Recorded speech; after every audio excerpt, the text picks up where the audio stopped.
오늘은 그리스도를 만나다 7번째 시간으로 숯불가에서 만난 그리스도라는 제목으로 하나님 말씀 나누도록 하겠습니다. 사랑하는 고독장로교회 교우 여러분, 한 주간 하나님의 은혜 가운데 평안하셨습니까? 우리는 매주 주일 예배의 자리에 나와서 하나님의 거룩한 말씀을 들으며 마음속으로 뜨겁게 다짐하곤 합니다. 이번 한 주간은 정말 주님의 뜻대로 살겠습니다. 세상의 유혹에 흔들리지 않고 오직 주님만을 사랑하며 살겠습니다 라고요.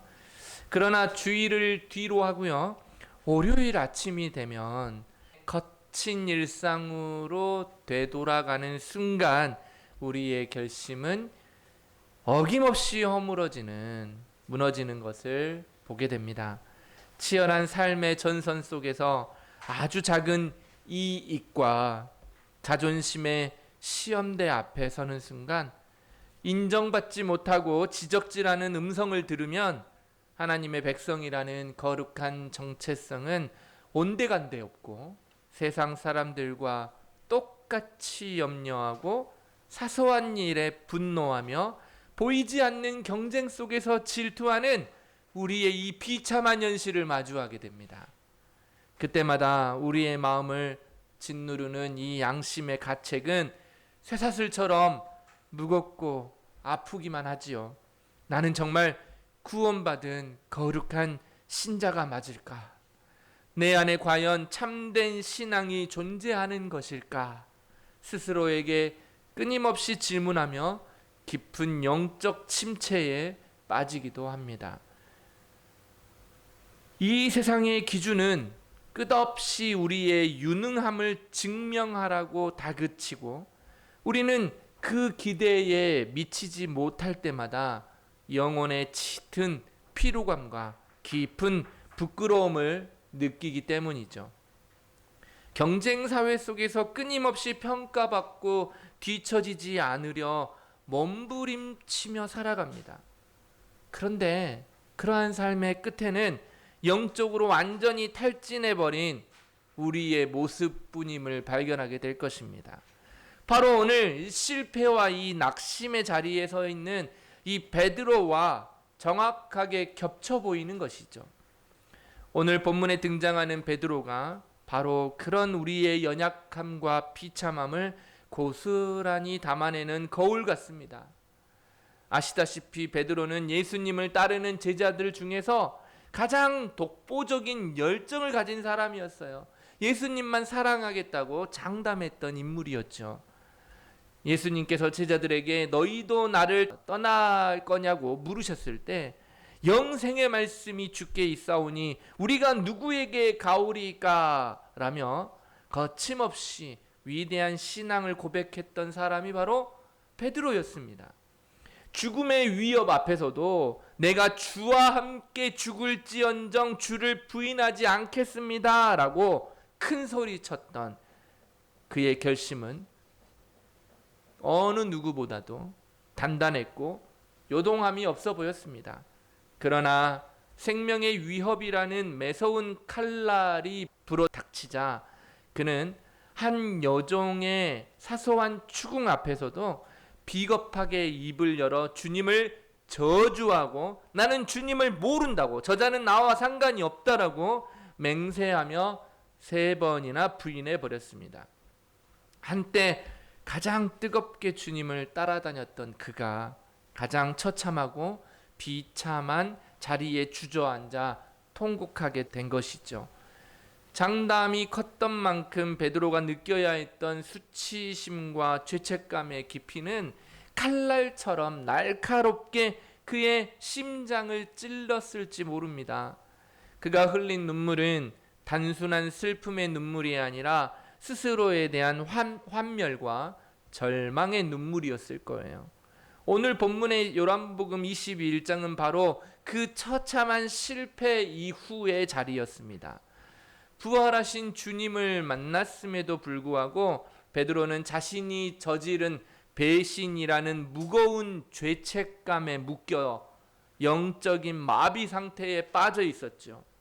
감히 주님의 얼굴을 온전히 쳐다볼 수 없었고 다시 예수님의 제자로서 거룩한 소명을 감당할 자신을 완전히 잃어버린 채 나는 물고기나 잡으러 가겠노라 하며 옛 삶의 터전으로 무기력하게 되돌아가 버렸던 것입니다. 밤안개가 자욱히 내려앉은 차가운 디베랴 바닷가, 뼛속까지 파고드는 새벽녘의 시린 한기 속에서 베드로는 기진맥진한 채로 밤새 그물을 내던지고 있었어요. 그의 영혼은 차가운 어둠에 갇혀 있었던 것이죠. 꼬박 밤을 새워 그물을 내던졌지만 그에게 돌아온 것은 단 한 마리의 물고기도 없는 텅 빈 그물이었을 뿐입니다. 그에게 남겨진 것은 밤새 물고기를 잡았는데 잡지 못했으니 그 허망한 마음이 있었고요. 뼈마디가 저려오는 육체적 피로가 있었을 거예요. 그리고 더욱더 그의 마음속에 가득 채운 영적인 공허함이 가득 찼을 것입니다. 그의 가슴 속에는 실패의 밤보다 더 길고 어두운 침묵이 내려앉았을 거예요.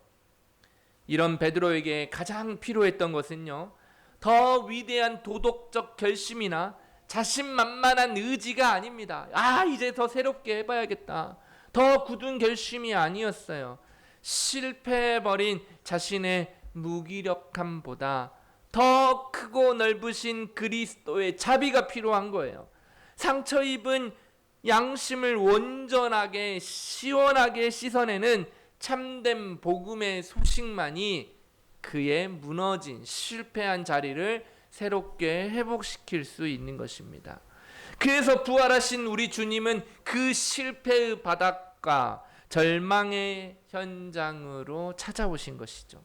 밤새 그물을 던지느라 입술이 터지고 눈이 충혈된 베드로를 위해 친히 해변에 숯불을 피우시고 따뜻한 떡과 생선을 구워 조반을 먹이신 거예요. 따뜻한 온기가 온 몸에 퍼지며 육체의 허기가 채워질 무렵 주님은 베드로의 가슴속 깊이 골마터져 있던 그 상처를 똑바로 향하시며 부드럽고 묵직한 질문을 던지신 겁니다. 요한의 아들 시몬아, 내가 이 사람들보다 나를 더 사랑하느냐? 오늘 우리는 부활하신 주님이 베드로에게 던지신 이 질문과 베드로의 대답을 통해 참된 복음의 정수를 듣기를 바랍니다. 삼위 하나님께서 우리에게 주신 사랑은 우리가 악착 같은 의지를 가지거나 도덕적 노력으로 얻어내는 것이 아님을 오늘 본문은 말합니다. 먼저 우리를 찾아오셔서 품어주시는 그리스도의 조건 없는 사랑에 우리 자신을 온전히 내어 맡기는 데에서부터 시작됨을 기억하시기 바랍니다. 그리하여 참된 그리스도인의 본질이 무엇이며 주님이 연약한 우리에게 맡기신 새로운 소명이 무엇인지를 살펴보는 귀한 시간이 되기를 바랍니다. 첫 번째는 우리를 찾아오는 그 자리는 어떤 자리냐면 실패의 자리에 주님은 찾아오십니다. 예수님께서 실패하여 낙심해 있는 제자를 향해 던지신 첫 마디가 뭘까요? 요한의 아들 시몬아 였습니다. 우리는 이 부름이 굉장히 독특함을 알아야 합니다. 주님은 섬세하고 특별한 은혜를 담아서 불러주셨다라는 것을 기억해야 합니다. 예수님은 평소 그를 부르셨을 때 사용하셨던 영광스럽고 위엄 있는 이름이 있었어요. 뭐였을까요? 베드로입니다. 근데 왜 주님은 베드로야 라고 부르지 않고 요한의 아들 시몬아 라고 부르셨을까라는 것이죠. 주님은 베드로 곧 반석이라는 이름을 의도적으로 사용하지 않으신 거예요. 베드로라는 이름은 이 반석 위에 내 교회를 세우리라 하셨던 주님의 주권적인 약속이 담긴 영예로운 이름이자 동시에 주님을 결코 배반하지 않겠다고 호언장담하였던 베드로의 자존심이 있었던 이름이기 때문이에요. 그런데 이 두 개 다 어떻게 됐죠? 허무하게 깨어져 버렸잖아요. 베드로야라는 이름이 있을 때마다 자신은 자신의 아픈 과거를 떠올리게 되는 이름이잖아요. 실패의 기억에 압도된 베드로에게 반석이라는 이 이름은 더 이상 격려가 아니라 감당할 수 없는 영적 중압감이었다라는 거예요. 베드로야, 반석아라는 이름이 들리면 그는 그 이름 때문에 도망치고 싶은 마음이 가득했을 거라 이거예요. 만약에 주님이 이렇게 숨기고 싶은 베드로의 마음을 아랑곳하지 않으시고 차가운 음성으로 베드로야, 반석아라고 부르셨다면 베드로는 주님을 3번이나 모른다고 저주하며 부인했던 그 부끄럽고 치욕스러웠던 밤의 기억이 고스란히 떠올라서 가슴이 무너진 채 고개를 제대로 들지 못했을 거라 이거예요. 우리가 직분을 맡고서 넘어졌을 때가 있단 말이에요. 목사라고 넘어지지 않겠습니까? 목사라고 부끄러운 일이 없겠어요? 많습니다. 그럴 때 이 부끄러운 자리에 다시 한번 조약돌 목사야, 조약돌 목사야라고 하지 않고 조 목사야 이렇게 계속 한다면 격려하기보다 오히려 저의 부족함, 저의 연약함, 저의 쓰러진 그 모습을 더 후벼 파는 소리 아니겠어요? 네. 그래서 오히려 직분이 오히려 나에게는 더 거대한 벽처럼 느껴졌을 거란 말이죠. 그런데 주님은 그의 무너진 반석의 모습을 정죄하고 찌르지 않으시고 그를 처음 만났던 나를 그 이름 그대로, 옛날 이름 그대로 요한의 아들 시모나라고 불러주시는 것이죠. 요한복음 1장 42절에서 그를 처음 부르시며 내가 요한의 아들 시몬이니 장차 개바라 하리라 하셨던 그 첫사랑의 약속의 자리로 베드로를 조심스럽게 다시 데리고 가시는 거예요.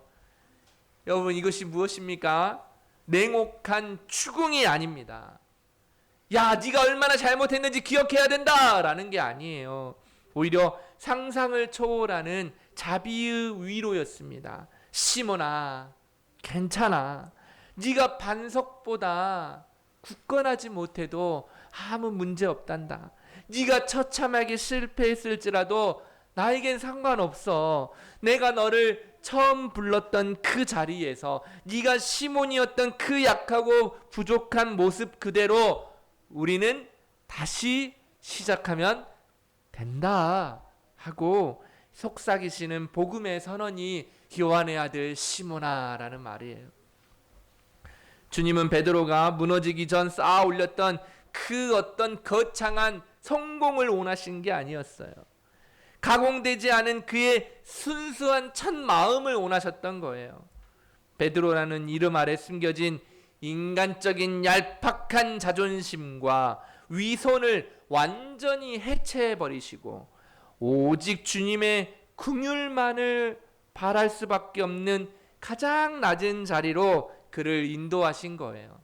요한의 아들 시몬아, 우리가 포장해 놓은 모든 가짜의 명예, 가짜의 자리를 다 허물어 버리시고 죄인 모습 그대로 주님 앞에 서게 하는 회복의 첫걸음이었던 것입니다. 여기서 우리가 하나 더 기억해야 될 게 있어요. 요한의 아들 시몬아라고 부르시고 그를 어디로 초대하셨습니까? 9절에 등장하는데요. 예수님이 베드로를 위해 피우신 이 숯불가로 그를 초대하셨어요. 어디라고요? 숯불가. 이 숯불이 무엇입니까? 돼지갈비만 생각나나요? 그래서 문경에 가면 약돌돼지가 있는데 알아요? 아, 모르시군요. 신약 성경 전체에서 이 숯불이라는 단어는 딱 2번만 사용되었어요. 첫 번째는 베드로, 언제인지 아십니까? 베드로와 다 연결되어 있습니다. 희한해요. 재밌어요. 바로 예수님을 모른다고 부인하면서 베드로가 뭐하고 있었죠? 어디에 있을 때? 숯불가에서. 네. 대제사장의 뜰 안에서 숯불가에서 손을 쬐고 있었죠. 요한복음 18장 18절이에요. 예수님을 부인하던 그 춥고 슬픈 배신의 밤 때 한번 숯불이 나왔죠. 그리고 두 번째가 바로 오늘 예수님이 바닷가에서 물고기를 굽기 위해 따뜻하게 피워놓으신 숯불이에요. 희한하죠? 하나는 배신의 자리고 하나는 따뜻하게 회복시키는 자리예요. 이 숯불은 어떤 특별함이 있냐면 후각과 시각을 극대화하는 효과가 있습니다. 그렇죠? 불향 아시죠? 네, 불향이 가득할 때 그거를 먹게 되면 별미잖아요. 굉장히 맛있다는 걸 느끼는 겁니다. 그래서 예수님은 고의적으로 베드로가 가장 피하고 싶었던 배신의 현장과 똑같은 숯불이 타오르는 붉은 빛과 매캐한 냄새를 피워놓으시면서 그를 맞이하신 것이죠. 왜 그렇게 하셨을까요? 그의 트라우마와 상처를 피하게 하시는 것이 아니라 주님의 자비의 온기로 그 배신의 상처를 온전히 어루만지시고 치료하기 위함이었어요. 대제사장의 뜰에서 타오르던 이 숯불은 베드로의 배신을 고발하는 어둠과 공포의 불빛이었다면, 온몸을 죄책감으로 굳어버리게 만드는 차가운 불꽃이었다면, 다른 불꽃, 이 디베라 해변에서 타오르는 주님의 숯불은 상처받은 제자를 따뜻하게 안아서 피로 속에 탈진한 그들을 영접하는 생명과 용서의 불빛이었다라는 거예요. 완전히 다르죠? 똑같은 숯불이지만. 그렇습니다. 그 숯불 주위에 감돌던 매캐한 연기와 타오르는 향기는 더 이상 저주와 비참함의 기억이 아니라는 것을 주님께서 베드로에게 심어주고 싶었던 거예요. 그것은 주님이 제자를 위해 성찬으로 초대하는 구워주신 생선과 떡의 향기이고, 그의 부러진 영혼을 다시 어루만지시는 보드라운 은혜의 냄새로 영원히 덮어쓰게 만드는 것이었어요. 이처럼 주님은 우리가 피하고 싶어하는 실패의 장소, 수치스러운 기억의 현장 속으로 직접 찾아오셔서 그 아픈 기억을 하나님의 위대한 은혜로 완전히 치유해 주신 거예요. 이 얼마나 놀라운 은혜입니까?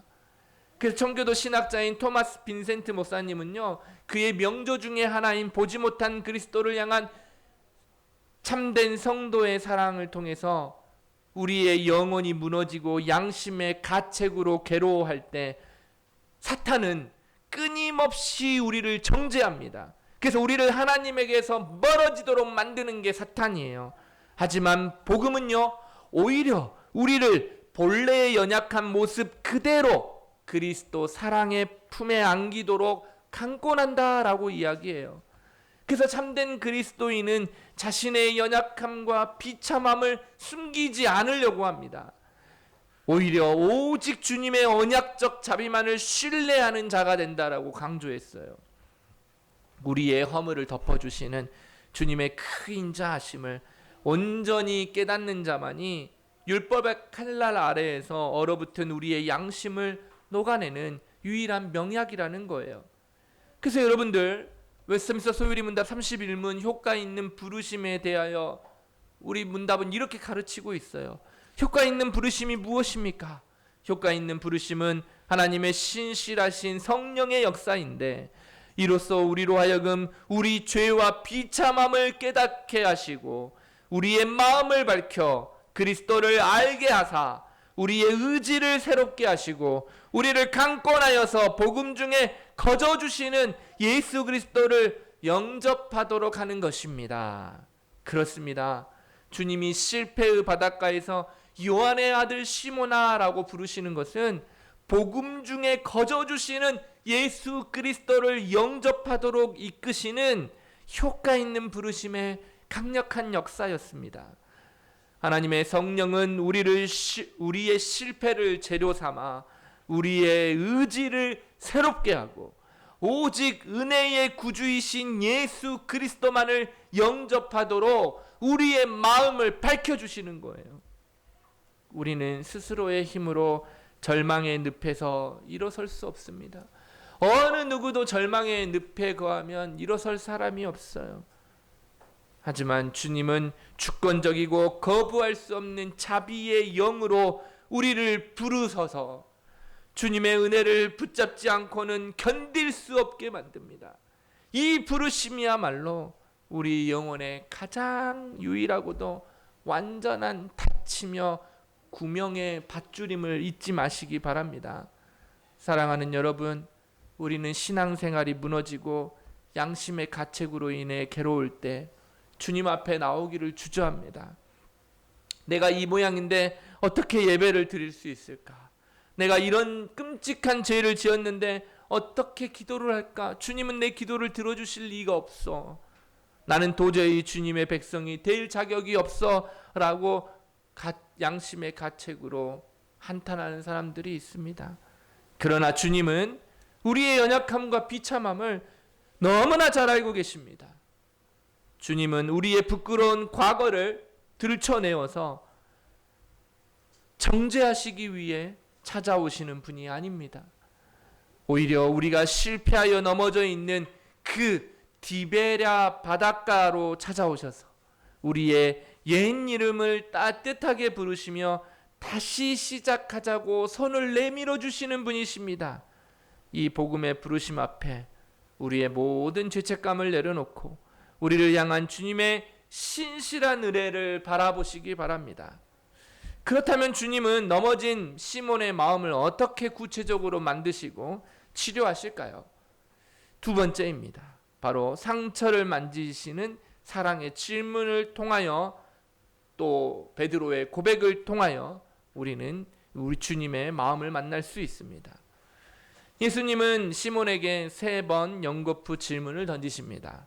요한의 아들 시몬아, 내가 이 사람들보다 나를 더 사랑하느냐?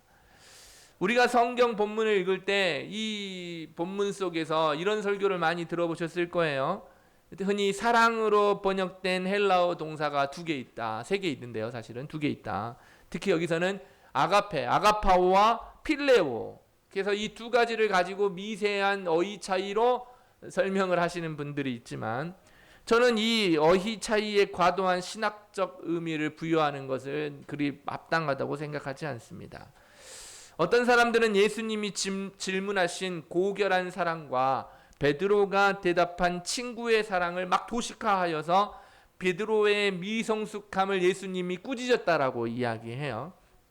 그러나 요한복음 전체의 문맥과 문체적 특징을 자세히 살펴보면 요한은 아가파오와 이 필레오의 큰 차이, 의미 차이 없이 동의어로서 교차 사용하는 문학적 특징을 발견하게 됩니다. 그럼 무엇이냐? 주님이 3번 물으신 진짜 중요한 의도와 복음적 의미가 중요합니다. 베드로가 주님을 완전히 배반했던 3번의 부인과 정확하게 대조를 이루는 3번의 사랑 질문 자체에 있다는 거예요. 그러니까 3번 부인하고 3번 사랑하느냐 질문했던 거, 이게 교차된다는 거, 이게 중요하다는 말이에요.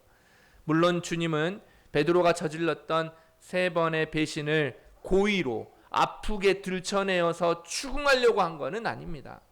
오히려 그의 마음속 깊이 박혀 있었던 3번의 죄책감의 대못을 3번 물으셔서 사랑의 확인을 통해 입은 마음에 3번의 은혜로운 질문과 대답을 덮으심으로써 영원히 지워질 것 같지 않던 배신의 얼룩을 완벽하게 지워주고자 하는 자비로운 목자의 자비심일 뿐이에요. 예수님이 던지신 내가 이 사람들보다 나를 더 사랑하느냐 말씀은 우리에게 3가지 깊은 성경적 묵상을 제공해 줍니다. 3가지의 해석이 가능하다는 거예요. 왜냐하면 우리나라 번역에는 이 사람들보다에 보면 난 외 주가 있습니다. 똑같 이렇게 난외주 이게 1번 해가지고 되어 있죠. 각 주에 뭐라고 되어 있습니까? 것들보다를 추가했습니다. 즉 이게 이 사람들보다, 이것들보다라고 해서 사람도 쓸 수 있고 사물에다 다 쓸 수 있다는 거예요. 이것을 적용해 보면 첫 번째는 이겁니다. 다른 제자들이 사랑하는 것보다 더 나를 사랑하느냐라는 거고, 두 번째로는 다른 제자들을 사랑하는 것보다 더 나를 사랑하느냐. 첫 번째, 두 번째 뭐가 다릅니까? 다른 제자들이 사랑하는 것보다고, 두 번째는 다른 제자들을 사랑하는 것보다예요. 그 다음 마지막 세 번째는 배와 그물 같은 그것들보다 더 사랑하느냐라는 겁니다. 어떤 해석이 타당해 보입니까?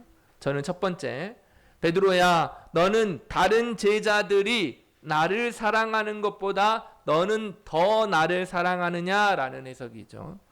왜냐하면 베드로는 과거에 다른 제자들과 자신을 교만하게 비교하면서 모두가 주를 버릴지라도 나는 결코 버리지 않겠습니다 라고 자신만만하게 대답했던 사람이잖아요. 주님은 베드로의 과거 장담을 상기시키면서 그의 숨겨진 영적 교만과 위선을 부드럽게 꺾으시는 거죠.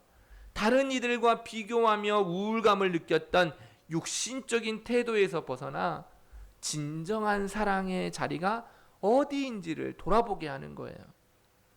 베드로는 더 이상 제자들 중에서 자기가 가장 의롭고 충성스럽다고 장담할 수 없는 밑바닥까지 내려왔음을 뼈저리게 고백하도록 만든다는 거예요. 내가 주님을 더 사랑할 거야. 내가 누구보다도 주님만 사랑할 거야. 너희들보다 내가 더 주님을 사랑해 라고 하는 착각보다 우리의 가짜 우월감을 철저하게 깨트리는 음성이었다라는 말이에요. 그래서 네가 다른 사람들보다라는 거죠. 하지만 이 첫 번째 해석뿐만 아니라 둘째, 셋째도 저는 의미가 있다고 생각합니다. 왜냐하면 둘째 봅시다. 그러면 너는 이 동료 제자들을 사랑하는 것보다 나를 더 사랑하느냐라는 해석이 있죠. 이는 우리가 형제나 이웃을 사랑하는 근원적 자리가 오직 주님을 사랑하는 깊은 사랑에서만 뿜어져 나와야 함을 보여주는 거예요. 내가 형제를 사랑하는 것, 내가 자매를 사랑하는 것, 내 이웃을 내 몸과 같이 사랑하는 것은 어디서부터 나오는 거라고요? 주님 사랑으로부터 나와야 한다는 것을 가르쳐주고자 하신 거예요. 주님을 향한 첫사랑의 사례가 없이 사람만을 바라보는 사랑은 언제나 한계에 부딪히며 때로는 실망과 정죄에 치닫기 쉽기 때문입니다. 주님을 사랑하지 않고 사람만을 사랑하려고 했을 때 우리의 섬김은 쉽게 지치는 거예요. 그래서 주님이 주시는 그 사랑으로 이웃을 사랑하고 남편을 사랑하고 아내를 사랑하고 자녀를 사랑해야지, 내 힘과 내 노력으로 다른 사람을 사랑하려고 하면 늘 실망하고 실패하고 지치게 되어 있기 때문이에요. 셋째, 너는 방금 버려두었던 배와 그물과 같은 고기잡이 도구들보다 나를 더 사랑하느냐라는 해석도 어느 정도 우리가 교훈을 받을 수 있어요. 주님은 이 질문을 통해 베드로의 삶에서 가장 안전하게 느꼈던 모든 생명의 수단과 소유들을 주님과의 사랑의 저울 위에 올려놓으신 거예요. 보세요. 베드로가 주님을 배반하면서 다시 돌아갔던 게 뭐예요? 자기의 생명을 다하여서 주님을 쫓겠다라고, 주님을 따르는 제자가 되겠다라고 그물과 고기를, 배와 그물을 버려놨는데 다시 어디로 돌아갑니까? 그것만을 잡잖아요. 그에게 다시 한번 주님을 물어보시는 거예요. 야, 너에게 여전히 너는 배와 그물에게 집착하고 있지 않느냐라는 것을 보여주는 거죠. 오직 주님만이 우리의 삶의 유일하고 절대적인 소망이자 참된 피난처가 되어야 한다는 것을 깨닫게 해주신다는 거예요. 우리는 주님이 아닌 세상의 다른 통장 잔고나 자격증, 남들의 평판에서 우리의 삶을 입증하려고 하지만 주님을 가장 높은 사랑의 자리에 올려놓아야만 비로소 세상이 줄 수 없는 진정한 평안과 안식을 누리게 된다라는 거예요. 이걸 알려주시고자 하신 주님의 의도라는 것이죠. 그래서 세 가지 다 의미가 있는 거예요. 이 질문 앞에 베드로는 마음의 깊은 누이침과 근심을 안고 대답합니다. 15절 마지막을 볼까요? 주님, 시작. 모든 것을 아시오매 내가 주님을 사랑하는 줄을 주님께서 아시나이다. 베드로는 더 이상 내가 주님을 누구보다 사랑합니다 라고 호언장담하지 못합니다. 이 말은 그러니까 뭔 3번이나 물어봐요. 주님이 더 잘 아실 거 아닙니까? 이 말이 아니고 오히려 호언장담하지 못한다라는 뜻이에요. 자신의 연약함과 변덕스러움을 너무나 뼈저리게 깨달았기 때문이에요. 대신에 그는 자신의 모든 상태를 온전히 꿰뚫어 보시는 전지하신 주님의 지식과 자비에 자신의 인생을 완전히 의탁한 거예요. 주님, 저는 부러지기 쉽고 흔들리는 갈대아와 같은 죄인입니다. 제 자신의 힘으로는 주님을 온전히 사랑한다라고 호언장담조차 할 수 없는 자입니다. 제 사랑은 이토록 변덕스럽고 보잘것없지만 제 마음속 깊은 곳에 숨어있는 이 연약하고 부끄러운 사랑의 짐실을 주님께서는 다 알고 계십니다 라고 말하는 거예요. 주님의 전지하심은 더 이상 베드로에게 정죄의 무서운 칼날이 아닙니다. 오히려 자신의 연약함을 다 아시고도 여전히 숯불 앞에서 밥을 먹이시며 자신을 사랑하시는 가장 안전하고 완전한 사랑의 증명이자 평안한 안식처가 되었던 것이죠. 앞서 인용했던 빈센트 목사님의 이 보지 못한 그리스도를 향한 참된 성도의 사랑을 통해 세상에 탐욕스럽고 야망에 가득 찬 이들이나 유혹에 사로잡힌 이들은 각각 재물이나 지위와 쾌락을 쫓아 그것들을 사랑하는데 골몰한다라고 이야기합니다. 반면에 참된 그리스도인은 오직 자신의 철저한 연약함과 실수를 솔직하게 대면하고 인정하며 신실하신 변함없으신 예수 그리스도만을 온전하고 깊이 있게 의지한다고 명확하게 대조하는 것을 볼 수 있어요. 여러분, 이것이 바로 그리스도를 향한 성도의 모습입니다.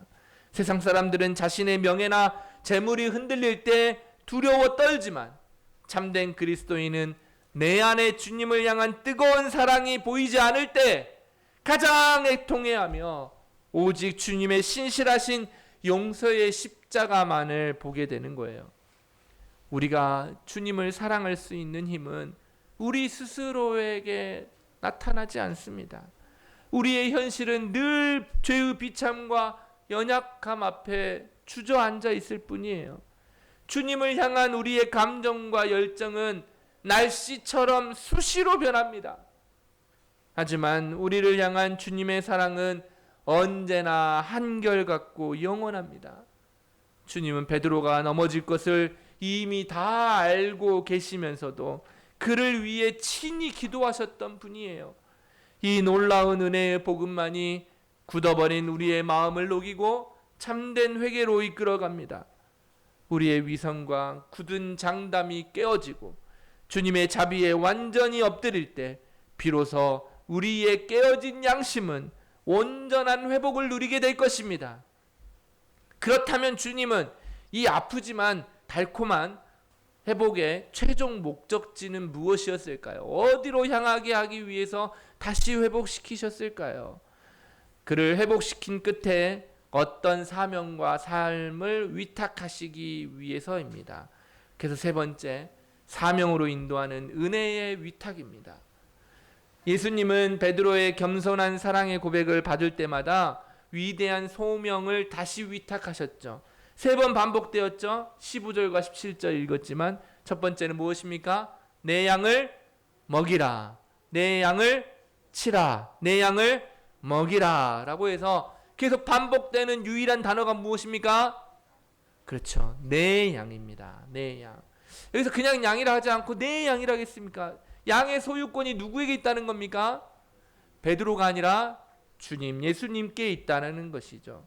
그 양들은 철저히 예수 그리스도의 핏값으로 사신 예수 그리스도의 소중한 양들입니다. 주님은 베드로를 주님의 양들을 맡아 돌보는 언약적 직분자이자 청지기로 다시 세우고자 하셨던 것이죠.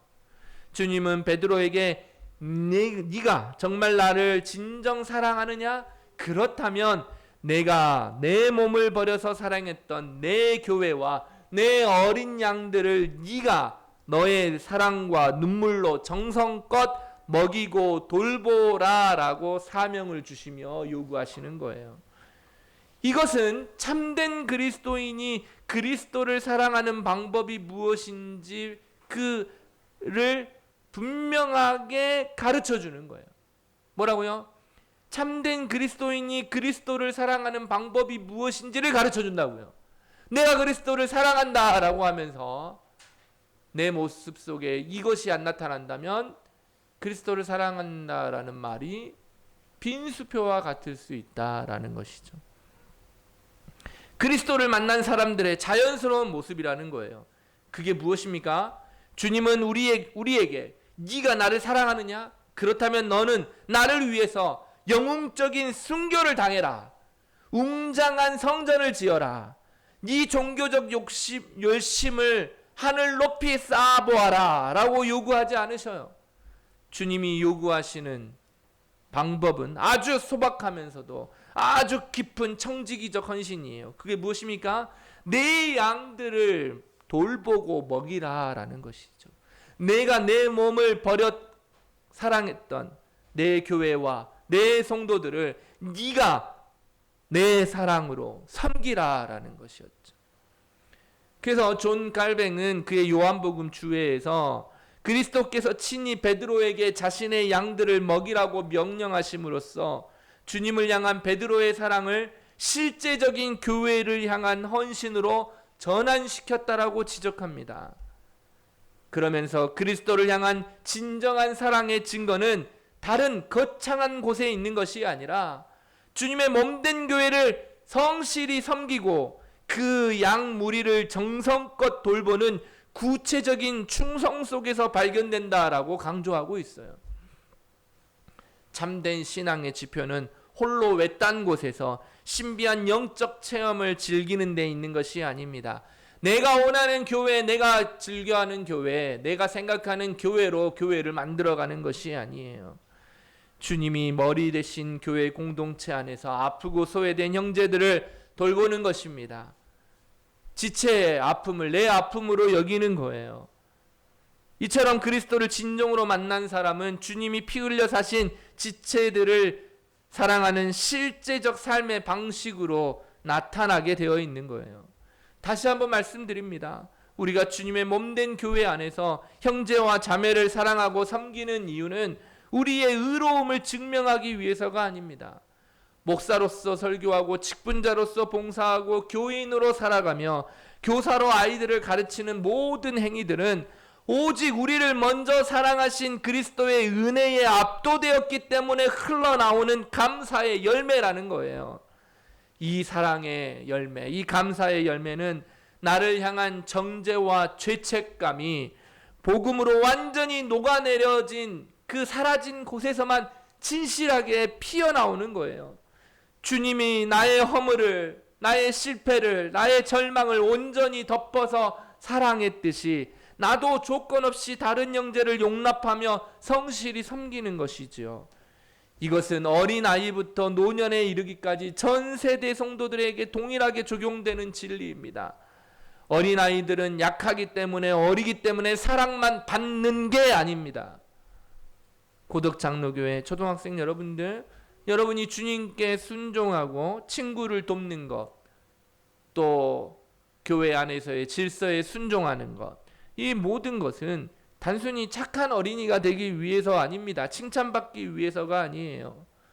나를 위해 십자가에서 모든 물과 피를 흘리사 죽으시고 부활하신 예수님의 크신 사랑이 너무나 고맙고 감사해서 그 사랑의 감격이 마음속에 넘쳐나서 기쁨으로 순종으로 나타나는 거예요.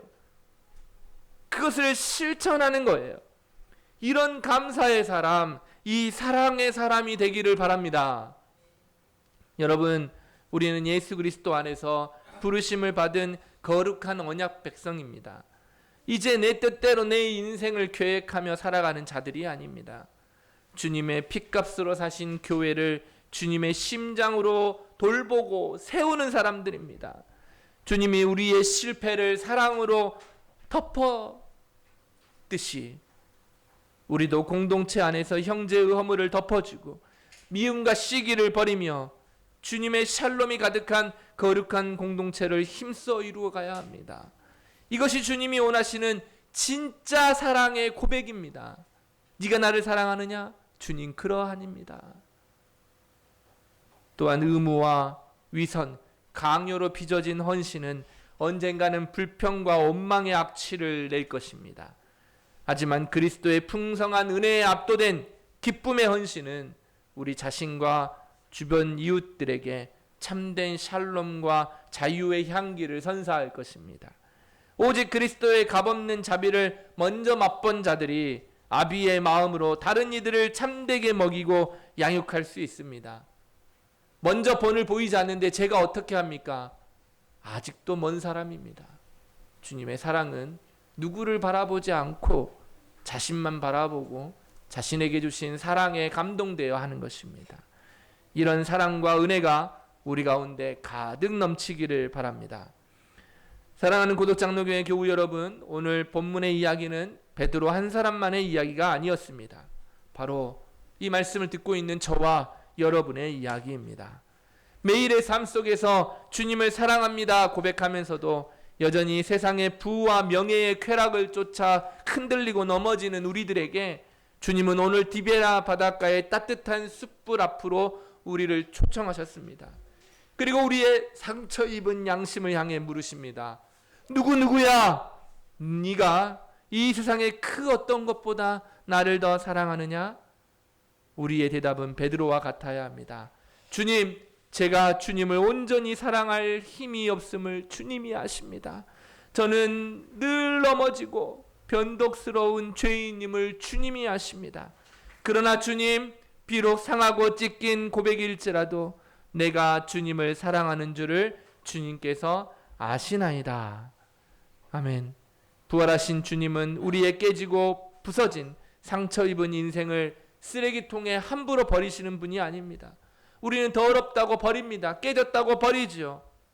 하지만 베드로의 깨어진 심령을 주님의 은혜와 자비의 사랑으로 촘촘히 메우셔서 위대한 교회의 첫 번째 장자로 세우셨듯이 우리의 상하고 깨어진 심령 위에 주님의 풍성한 은혜를 더하셔서 우리를 참된 예배자, 교회의 사명자로 빚어가실 것입니다.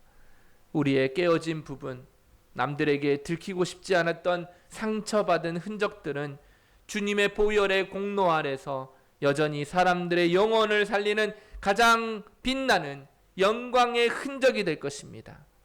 부러진 뼈가 더 단단해지듯 깨어진 우리의 자아가 그리스도의 보혈의 은혜로 메워질 때 우리는 참된 목자의 품 안에서 누구보다 강건한 믿음의 사람으로 일어설 것입니다.